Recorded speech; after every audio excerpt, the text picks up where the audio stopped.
नमस्कार, मैं भरत आपका स्वागत करता हूं डीएनयू झारखंड में। चले जानते हैं आज की छोटी बड़ी खबरों को। झरिया एक्शन प्लान के 383 एकड़ जमीन विकास प्राधिकार को किया जाएगा स्थानांतरित, तेज होगा निर्माण कार्य।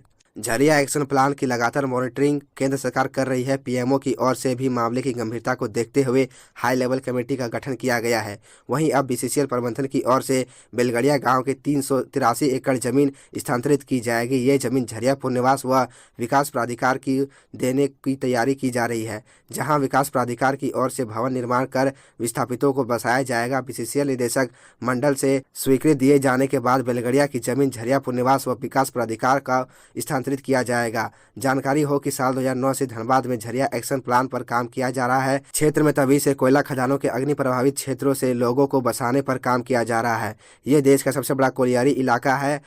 झरिया और बलियापुर है, जहां अग्नि प्रभावित खदान है। ऐसे में इसकी मॉनिटरिंग केंद्र सरकार कर रही है। साल 2015 के बाद से इन इलाकों में पुनर्वास योजना भी तेजी से लाई गई है।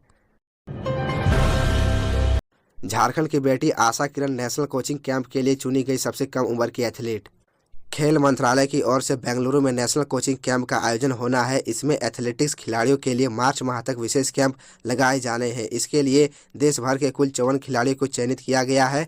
इसमें झारखंड की आशा किरण बारला को भी शामिल किया गया है, जो महज 16 वर्ष की ही है। इस हिसाब से यह अनूठा है कि मिशन 2024 ओलंपिक को देखते राष्ट्रीय स्तर के इस कैंप के लिए सबसे कम उम्र के खिलाड़ी के तौर पर उसे शामिल किया गया है। भारतीय खेल प्राधिकरण द्वारा जारी लिस्ट में खिलाड़ियों के अलावा 23 कोचों और सपोर्टिंग स्टाफ को भी शामिल किया गया है। कोच की लिस्ट में कभी जेएसएसपीएस रांची की कोच रही अनुपमा श्रीवास्तव को भी शामिल किया गया है। कांग्रेस और आजसू की प्रतिष्ठा दांव पर, चुनाव प्रचार में महिला नेताओं का दिखेगा जलवा।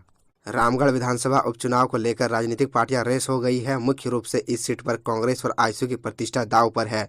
अलग राज्य बनने के बाद से इस सीट पर आजसू सबसे मजबूत था। वर्ष 2000 में हुए उपचुनाव में भाजपा के बाबूलाल मरांडी ने इस सीट पर जीत दर्ज की थी।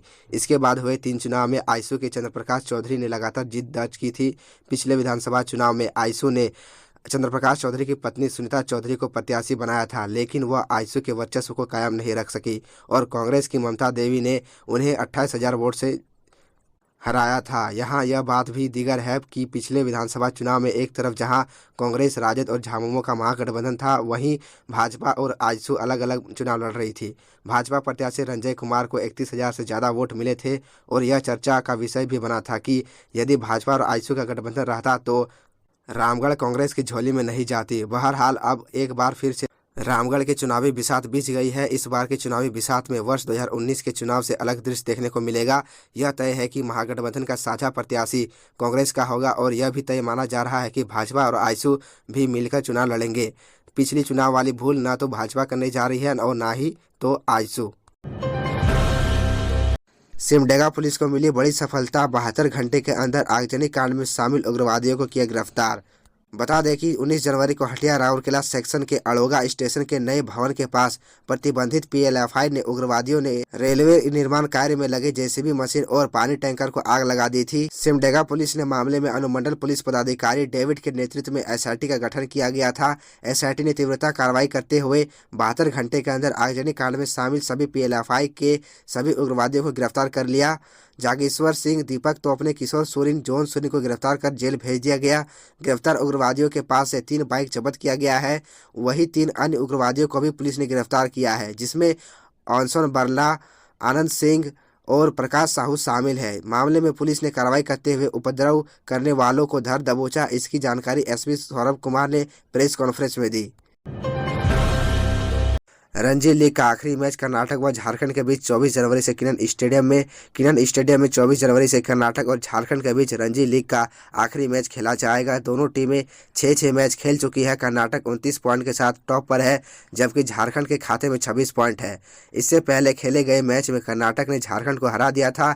इस बार झारखंड अपना बदला पूरा करने के लिए पूरा जोर लगा देगा। वैसे पिछले मैच में झारखंड ने छत्तीसगढ़ को हराकर अपनी स्थिति को मजबूत किया है। छत्तीसगढ़ को हराने के बाद झारखंड की टीम को हौसला बुलंद है। सोमवार को दोनों टीमें ने किनन स्टेडियम में नेट पर प्रैक्टिस किया। कर्नाटक की टीम में रोनित मोरे, वी कावेरप्पा और विजय कुमार विशाख की तेज गेंदबाजी तिकड़ी काफी मशहूर है। फर्जी सर्टिफिकेट से नौकरी करने वाले 500 पारा शिक्षकों पर होगा केस, मानदेय की होगी वसूली। झारखंड में फर्जी सर्टिफिकेट के सहारे लंबे समय से काम करने वाले करीब 500 पारा शिक्षकों का पर्दाफाश हुआ है। इसको लेकर शिक्षा विभाग ने प्राथमिकी दर्ज कर उनसे मानदेय वसूली की जाएगी।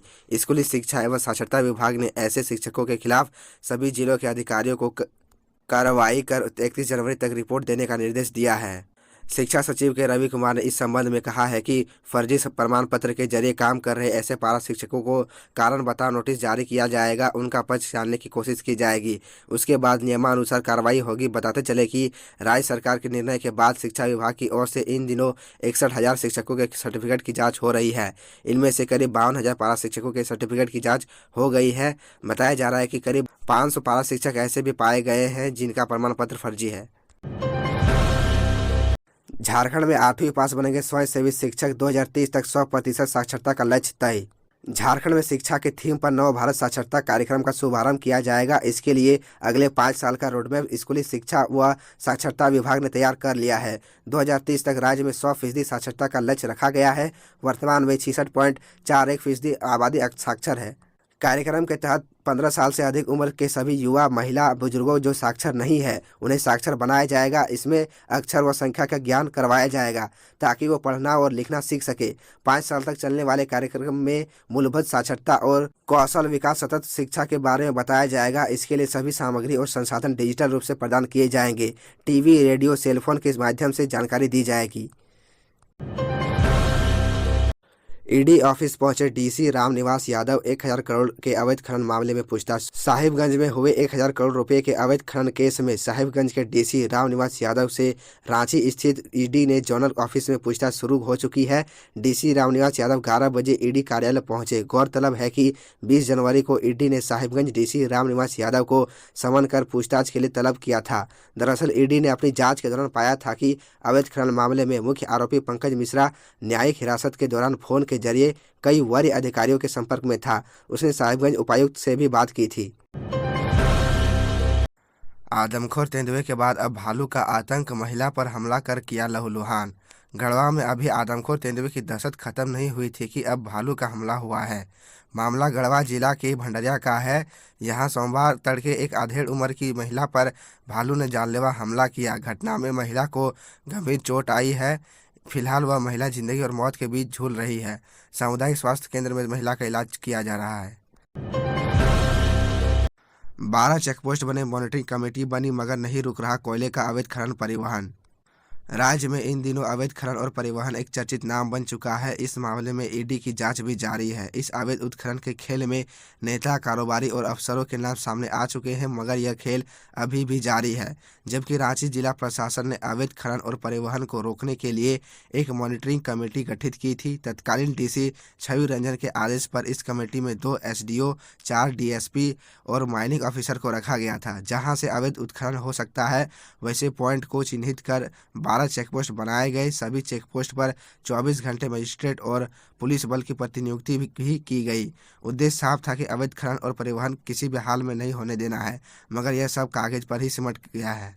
तो यह थी झारखंड की टॉप बड़ी खबरें, और इसी तरह झारखंड की छोटी सी बड़ी खबरों को देखने के लिए आप हमारे चैनल DN झारखंड को सब्सक्राइब कर ले और बेल आइकन को प्रेस कर ले, जिससे आपको झारखंड की हर छोटी बड़ी खबरों की अपडेट आप तक पहुंचता रहे। तो आज के लिए इतना ही, हमें दीजिए इजाज़त, फिर मिलते हैं आपसे अगले वीडियो में।